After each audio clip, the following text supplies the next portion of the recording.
Kementerian Pertahanan Federasi Rusia melaporkan kemajuan operasi militer khusus di wilayah Ukraina 1 Januari 2023. Video yang diunggah pada akun Telegram @moderasia pada 2 Januari 2023 tersebut memperlihatkan Igor Konashenkov yang menyampaikan beberapa hal. Di antaranya pada tanggal 31 Desember 2022, Angkatan Bersenjata Federasi Rusia melancarkan serangan dengan senjata peluncuran udara jarak jauh berpresisi tinggi di fasilitas kompleks industri militer Ukraina yang terlibat dalam pembuatan kendaraan udara tak berawak serang yang digunakan untuk melakukan serangan teroris terhadap Federasi Rusia. Tempat parkir penyimpanan dan situs peluncuran serangan Warframe juga terkena. Kedua target serangan telah tercapai. Rencana rezim Kiev untuk melakukan serangan teroris terhadap Federasi Rusia dalam waktu dekat telah digagalkan.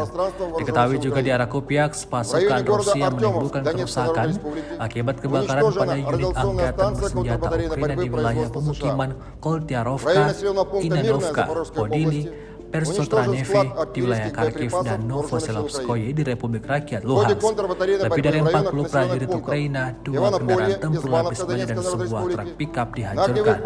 Selain itu, 6 kelompok sabotase dan pengintaian Ukraina yang beroperasi ke arah pemukiman Novoandrevka, Dorosianka, wilayah Zaporozhye di Kolskoye, Nechkusnoye dan Novomikhailovka dari Republik Rakyat Donetsk dihancurkan.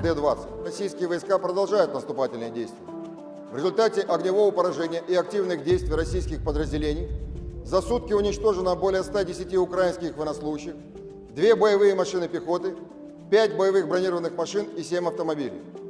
На южнодонецком направлении, в районе населенного пункта Дорожнянка Запорожской области, подразделения Вооруженных сил Украины предпринимали безуспешные попытки контратаковать, чтобы вернуть утраченные позиции.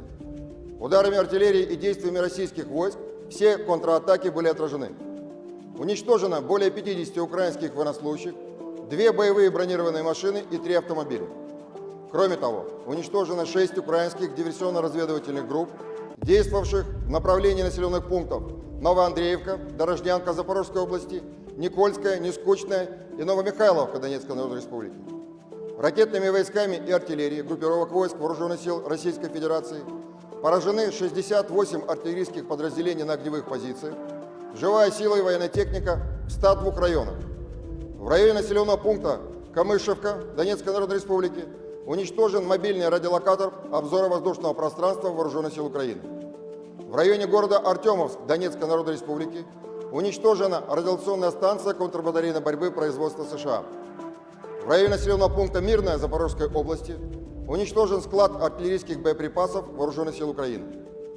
В ходе контрбатарейной борьбы в районах населенных пунктов Иванополье, Извановка Донецкой Народной Республики на огневых позициях уничтожены 2 самоходные гаубицы «Краб» польского производства, с которых велся обстрел жилых кварталов населенных пунктов Донецкой Народной Республики. Также в районе населенного пункта Невская Луганской Народной Республики уничтожены 2 украинские гаубицы Д-20. Истребительная авиация ВКС России в районе населенного пункта Полтавка Донецкой Народной Республики сбит вертолет Ми-8 Воздушных сил Украины.